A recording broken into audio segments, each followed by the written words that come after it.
ঝোপ বুঝে কোপ, পরিবারের সদস্যরা অনুপস্থিত, ফাঁকা বাড়ি, আর সেই সুযোগেই চুরি, লুট, নগদ টাকা ও অন্যান্য জিনিসপত্র মিলিয়ে প্রায় 2.5 লক্ষ টাকা। ঘটনায় চাঞ্চল্য বাঁশদ্রোণীর ব্রহ্মপুরে। বড়াল হাই স্কুলের সামনে E21 ব্রহ্মপুর সাউথ এন্ডের এই বাড়িতে ছেলে অভিজিৎকে নিয়ে থাকতেন সুমিতা নাথ। মাস দুয়েক আগে বনগাঁয় এক আত্মীয়ের বাড়িতে চলে যান তাঁরা।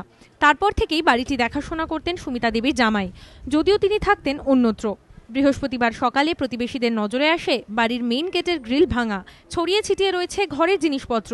খবর দেওয়া হয় সুমিতা দেবীর জামাইকে, খবর দেওয়া হয় বাঁশদ্রোণী থানায়। সোনার গয়না, ইলেকট্রিক জিনিসপত্র ও নগদ টাকা মিলিয়ে প্রায় 2.5 লক্ষ টাকা চুরি হয়েছে বলে অভিযোগ। আজকে সকালবেলা আমি তখন ঘুমোচ্ছিলাম, ইনফ্যাক্ট হঠাৎ এরকম সময় তখন আমার খবর দিয়েছে এই ব্যাপার।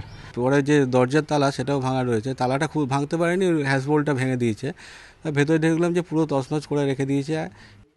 বাঁশদ্রোণী থানায় এ ব্যাপারে অভিযোগ দায়ের করা হয়। পুলিশ ঘটনার তদন্ত শুরু করেছে। এদিকে একের পর এক চুরির ঘটনায় আতঙ্কিত এলাকাবাসী। আমরা তো খুবই ভয় পাচ্ছি। এখন যা শুনতে পাচ্ছি, সামনেও কোথায় নাকি একটা এরকম চুরি গেছে, বাড়ি ফাঁকা রেখে চলে গিয়েছিল, তারপর চুরি গেছে। এটা নিয়ে তো আমাদের খুব চিন্তিত। বাড়ি ফাঁকা রেখে আমরা কোথাও যেতে পারবো না। রাতে এলাকায় পুলিশি টহলদারি আরও বাড়ানোর দাবি জানিয়েছেন স্থানীয় বাসিন্দারা। প্রকাশ সিংহের রিপোর্ট, এবিপি আনন্দ, কলকাতা।